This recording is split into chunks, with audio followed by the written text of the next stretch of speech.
Eu acho que essa psicologia que anda por aí vitimizando todo mundo, ela não contribui para o desenvolvimento. E eu estou me referindo basicamente às relações narcísicas que estão muito em moda, né? No sentido de que é toda uma atenção voltada, uma atenção necessária, obviamente, né?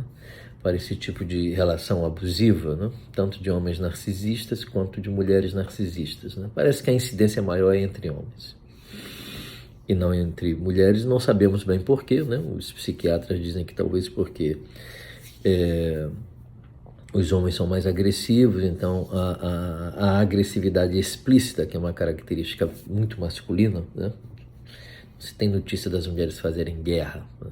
Se organizarem exércitos e irem lutar num campo neutro umas com as outras, né? Mas foi o que a gente fez, né, a vida inteira.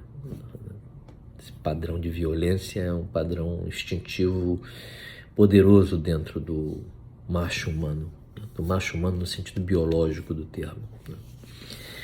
Então, eu discordo dessa psicologia que vitima tanto o homem quanto a mulher, né, no interior de uma relação narcisista, marcadamente narcisista. Né? E por que eu acho que não ajuda? Porque a pessoa fica paralisada, né, no vitimismo. Ela não se dá conta e nem procura compreender por que ela vive no interior daquela relação. Desculpas como sou dependente, né, tenho filhos, né, elas não servem mais, não para o nosso mundo. Isso serviu na geração dos nossos pais, que a situação verdadeiramente era outra. Também a amostragem, né, nos entrega que muitas pessoas com condições econômicas ótimas vivem no interior de relações narcisistas. Elas não teriam dificuldade alguma de sair da relação por causa da questão material. Então, o ser humano é incrível, né? Nós somos incríveis. Nós inventamos coisas assim do arco da velha para não enxergar aquelas coisas que estão dentro de nós. E temos a propensão natural, como Freud nos mostrou, de projetar, né, os nossos aspectos indesejáveis, né, e indesejados nos outros. Né?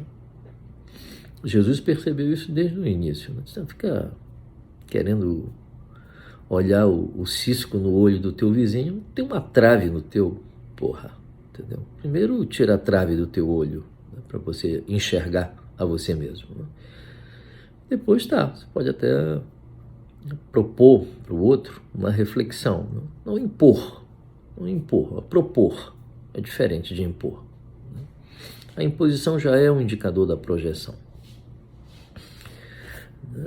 Então, eu acho que essa psicologia estraga muito, estraga e desperdiça, né, aquilo que é o mais importante da vida. O que é o mais importante da vida? É aprender com a experiência, meu Deus. Você pode ter tudo, se você não tiver aprendido nada, você não tem tudo. Você vai viver amargurado, raivoso, irritado, deprimido, ansiosa ou ansioso. Vai estar a famosa pessoa de mal com a vida, né? Ela estraga qualquer coisa. Vai para Paris, estraga Paris. A Suíça estraga o passeio, porque ele não saiu de nenhum lugar, né, para ir para um outro lugar. Qualquer lugar que ele esteja, ele está sempre no mesmo lugar. E qual é o mesmo lugar? O lugar do narcisismo, né? Então todas as paisagens são iguais para o narcisista. Ele não consegue pensar assim, poxa, a gente está viajando, a gente não está nem muito bem e tudo, mas eu vou fazer essa viagem ser legal. Essa viagem vai ser legal. Afinal de contas, a gente está indo para Mykonos, Santorini, né? Não vou estragar essa paisagem, né? Não estraga. É como se não tivesse viajado, como se não tivesse ali na frente o Mediterrâneo. Então, é isso que o narcisismo precisa ver, né? O quanto a pessoa não está vivendo aquilo que poderia viver. E se mesmo assim está se sentindo feliz, poderia se sentir feliz 10 vezes mais. Porque por detrás do narcisismo tem sempre uma maquinação de domínio sobre o outro, né? E isso rouba uma energia extraordinária, que poderia ser usada para o prazer, por exemplo, beijar na boca, transar, namorar, viajar, passear, nadar, mergulhar. Tudo isso é energia, energia de encantamento, energia de celebração, de festividade, né? De vinho, né? Na Grécia tem que pensar em vinho, né? Dionísio é vinho, aquelas paisagens paradisíacas, né? Então, o que eu queria dizer é isso, né? Não tem vítima, para mim não existe vítima, né? Talvez porque eu mesmo, né, na história da minha vida, como qualquer pessoa, tenha vivido situações difíceis, né? Eu nunca achei que alguém estava fazendo uma maldade comigo. Eu sempre me perguntei qual é a minha contribuição para esta maldade aqui. Qual é a minha contribuição? O que de mim está aqui dentro dessa maldade? Por que que eu faço isso ou por que eu sofro isso? Sempre me perguntei sobre o que eu poderia extrair daquela experiência que estava ali. Então, nunca odiei ninguém.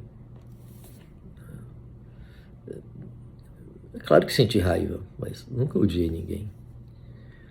Porque o ódio, ele é a expressão da rejeição e da oposição à aprendizagem. Quando você odeia, você não aprende. O aprendizado é uma experiência verdadeiramente de amor. Carlos Byton, meu ex-analista, queridíssimo, né? Tem um livro sobre o processo educacional como um processo de amor. Então, eu queria dizer isso, né?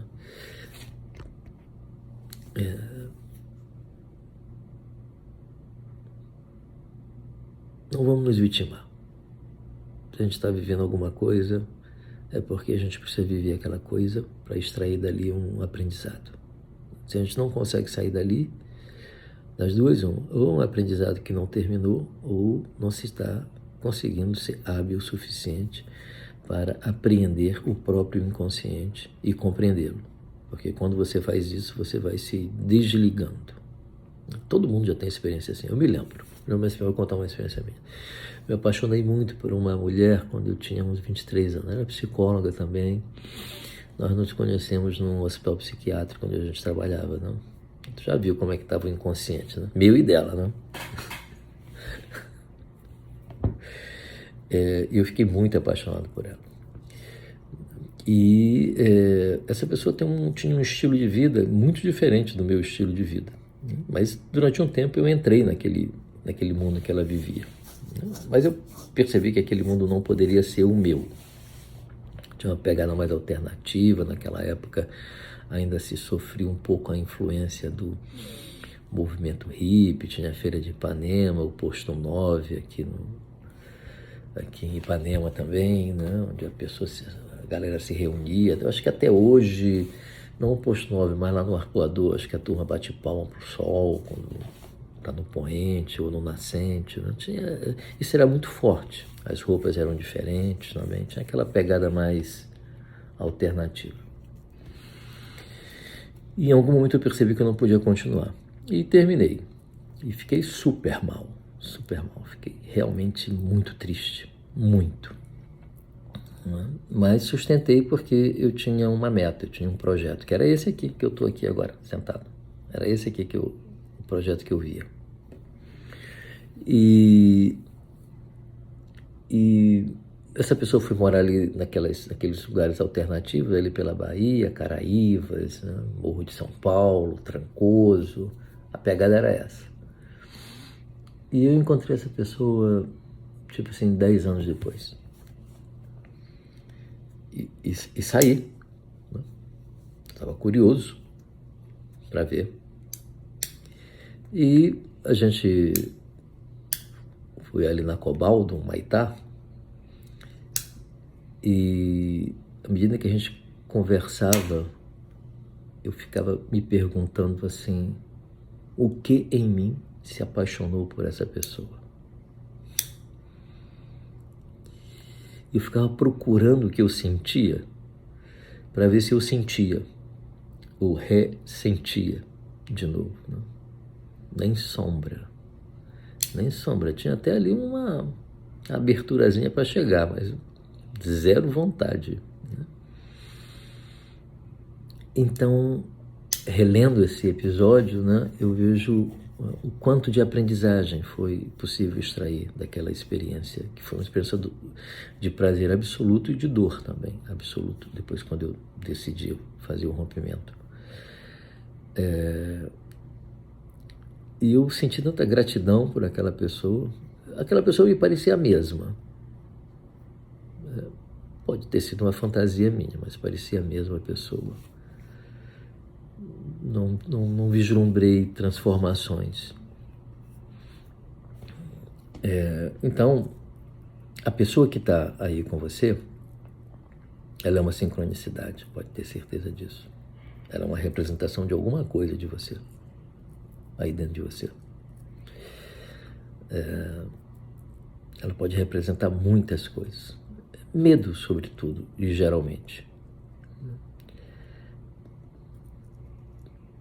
Mas muitas outras coisas também essa pessoa pode representar. Então, eu acho super importante que a gente aproveite essa oportunidade que a vida nos dá. Isso tudo tem um limite, né? Porque quando você entra num processo realmente destrutivo, aí alguém tem que verdadeiramente entrar e afastar. Às vezes, uma situação trágica, a família entra no meio para poder ajudar, né? A separar, porque a pessoa não consegue. Então, acho que aprender, para mim, é o verbo da vida, e vitimar, para mim, é o verbo da morte. Da morte da alma.